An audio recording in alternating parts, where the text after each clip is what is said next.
जो अपनी हरी भरी भूमि और मेहनती किसानों के लिए जाना जाता है। कुछ दिनों पहले तक सुख और समृद्धि का प्रतीक था, लेकिन कुदरत की एक ऐसी मार पड़ी कि सब कुछ बिखर गया। आसमान से बरसी आफत ने इस संपन्न राज्य को बाढ़ की चपेट में ले लिया और रातों रात लोगों की जिंदगी ठहर सी गई। आज पंजाब की जनता लाइनों में खड़ी है उन चीजों के लिए जो कभी उनके घरों में भरपूर थी, जैसे अनाज, कपड़े, चारपाई, कंबल। ये केवल सामान लेने की लाइनें नहीं, बल्कि यह उन लोगों की कतारें हैं जिनकी आंखों में भविष्य की अनिश्चितता और बीते हुए अच्छे दिनों की यादें हैं। जो हाथ कभी खेतों में हल चलाते थे, आज मदद के लिए फैले हुए हैं। जो घर कभी हंसी और खुशी से गूंजते थे, आज खंडहर में तब्दील हो चुके हैं। पानी की तेज धाराओं ने न केवल घरों को तोड़ा, बल्कि लोगों के सपनों को भी बहा दिया।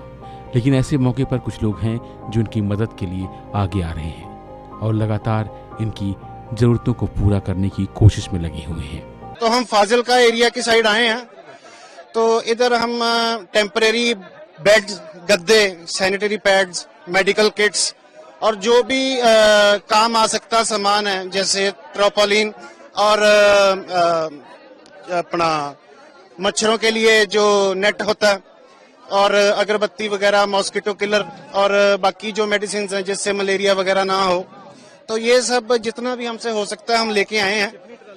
हम 2 ट्रालियां लेके आए हैं और 2 ट्रालियां कल फिर लेके आएंगे। हो सकता है 1-2 दिन आए। क्या लगता है आपको कि एनजीओ ही आगे अगर मदद कर रहे हैं? ये जी बॉर्डर तक पहुंच नहीं पा रहे सरकार? जी सरकार तो कम ही दिखाई दे रही है, गाइड भी नहीं कर रही किसी को। और ये जो लोग अपने आप ही बस एनजीओ की सहायता से जो भी जिसको जैसे समझ में आ रहा है वैसे कर रहा है। बाढ़ सिर्फ पानी का सैलाब नहीं होता, या उम्मीदों का भी सैलाब होता है। जब पानी उतरता है तो पीछे छोड़ जाता है केवल मलबा, गंदगी और टूटे हुए सपने। जो सड़कें कभी जीवन का प्रतीक थी, आज कीचड़ और पत्थर से भरी हुई हैं। स्कूल, अस्पताल, दुकानें सब कुछ ठप पड़ चुके हैं। बच्चों के खेलने के मैदान अब पानी और कचरे से भरे हुए हैं, जहां अब कोई हंसी सुनाई नहीं देती है। लेकिन इस परेशानी के दौर में फाजिलका जिले के एक सीमावर्ती गांव से जब एक गर्भवती महिला को बाढ़ प्रभावित गांव से बचाकर राहत शिविर में लाया गया, तो वहां उसने एक जिंदगी को जन्म दिया। जी हाँ, यहाँ पर उसने एक बच्ची को जन्म दिया, जो ये बताती है कि हालात कितने ही बुरे क्यों ना हो, एक ना एक दिन जरूर बदलते हैं।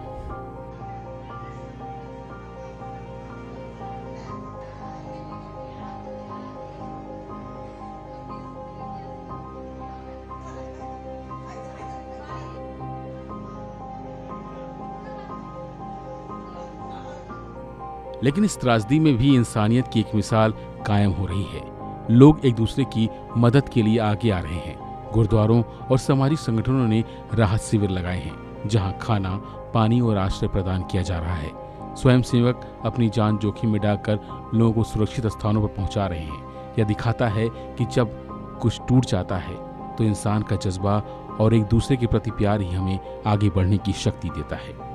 फिलहाल के लिए बस इतना ही। बाकी अपडेट के लिए बने रहिए वन इंडिया हिंदी के साथ। Subscribe to One India and never miss an update. Download the One India app now.